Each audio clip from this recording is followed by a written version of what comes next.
Look how narrow the fuselage is. It's literally just the size of one man. So here we are inside the cockpit. This is new. This has just come out on X-Plane 11, and I'm going to do a jump in and go flight review, as I normally do. This is the Handley Page Hampden. This has just come out in VR in X-Plane 11. So down here we have our gear, undercarriage, our flap lever here. The green lights, when they come on, that indicates the gear's down. If it's a red light, gear's up. We've got our magneto switches, left and right engine there. We have our throttles down here, left and right throttles. We've got our left and right props there. Down there we've got our mixture lever, we don't need to worry about that. The fuel cocks, you need to put them on. Oop. Can't put the other one on. You can't get it to start without the fuel on.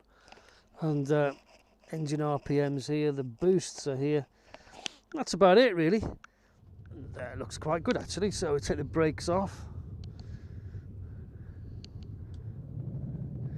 Wind today here in Inverness is there's none. There's no wind today.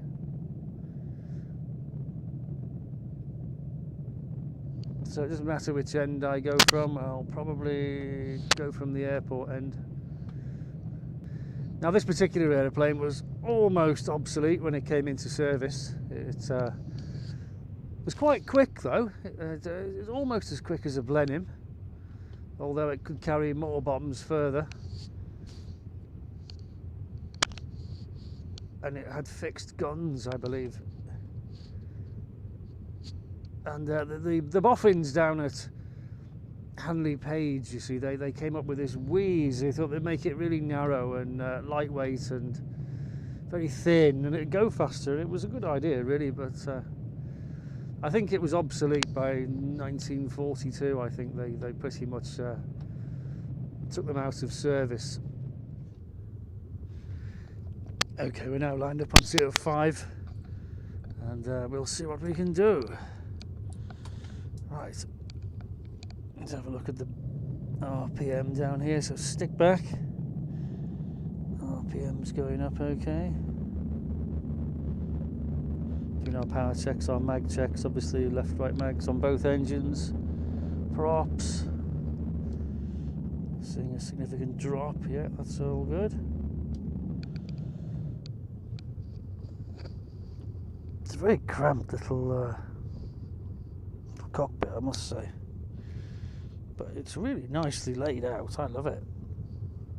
Super duper. Okay, let's put some flaps down and let's see if we can take the bird for a fly. Do we have full and free movements? Yes, we do. Okay, let's go. Let's take a classic British aeroplane for a fly.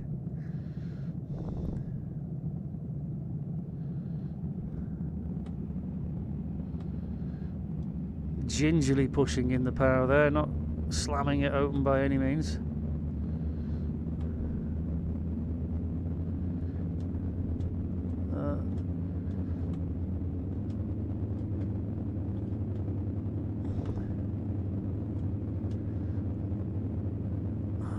Full left rudder in there. The rudder's not very responsive. It's just okay, 100 knots, coming up to 100 knots. We are airborne. Get rid of the gear. Gear is up, props are back.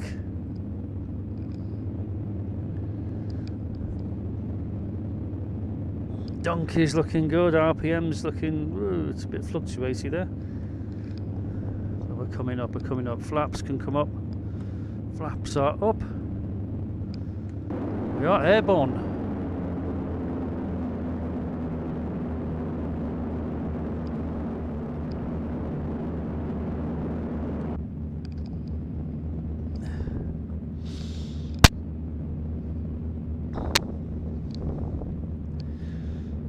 Well, what do I think so far? I think it's quite nice, I do. It's got good visibility. I like that in an aeroplane, having good visibility. Pretty damn good. Big old steering wheel there, so just trim it in a bit there. Okay, let's see what we've got. Airspeed's coming up nicely now. I got the nose down, 170. Just going over the top of Fort George here in Inverness. Airspeed up to 180, almost 190.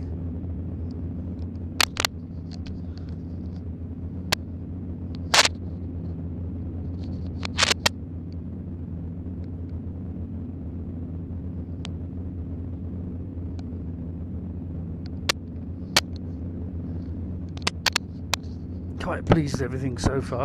There's no wind today, so it might be quite a long landing run.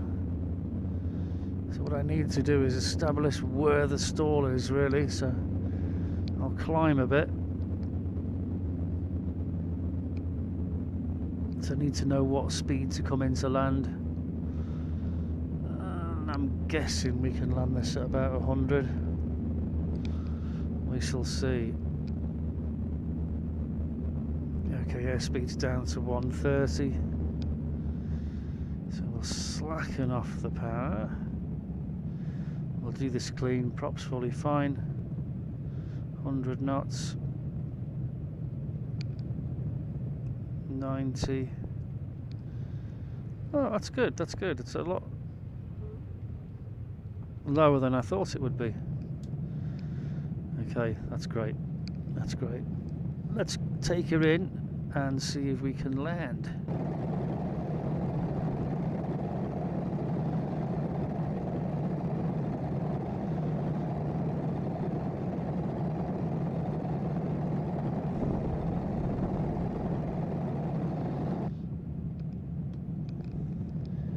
Where's the airport? There it is, over there.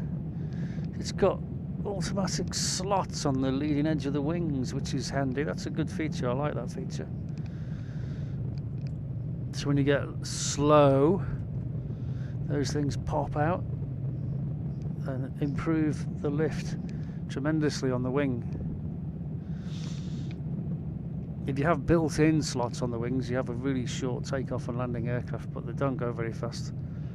So it's important that they pop back in once you get a bit of airspeed up. Okay, 100 knots, we've got 100 knots. Gear, we've got gear down, we've got 2 green lights. T's and P's looking good, prop fully forward. Looking on finals. I don't think there is any Handley Page Hampdens actually flying.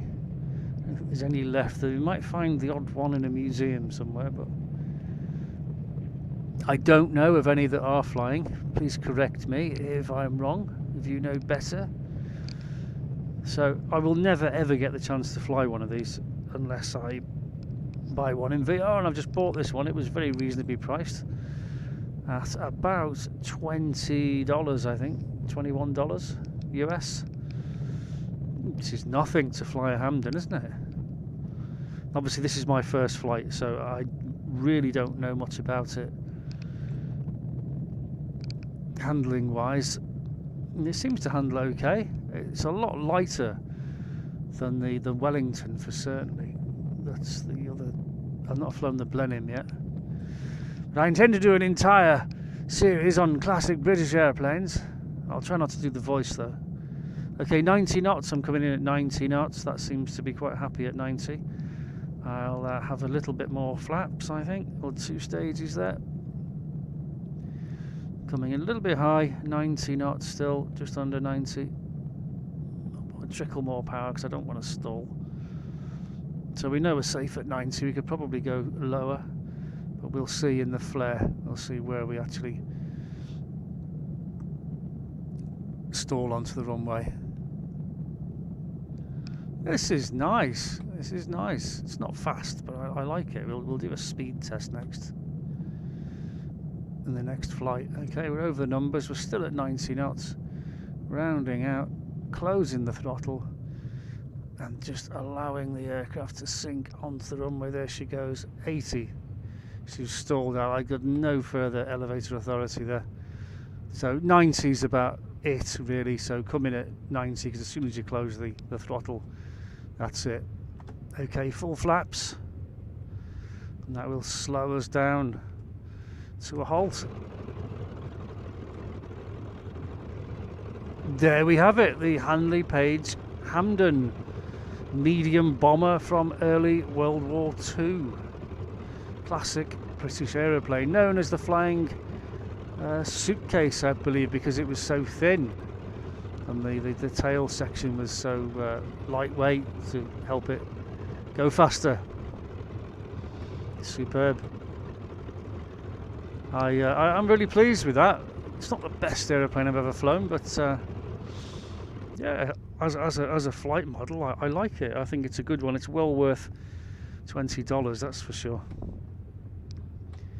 If you're in the market for a classic British aeroplane to fly around at your leisure, then this is definitely. I'll give it 10 out of 10. I will, or maybe 9. I don't know. Don't know it well yet, but everything seems to be good. Everything seems to work, and it's all clear. And yeah, I'll give it 10. Definitely, it's a 10. The Baron has spoken. Thanks for watching.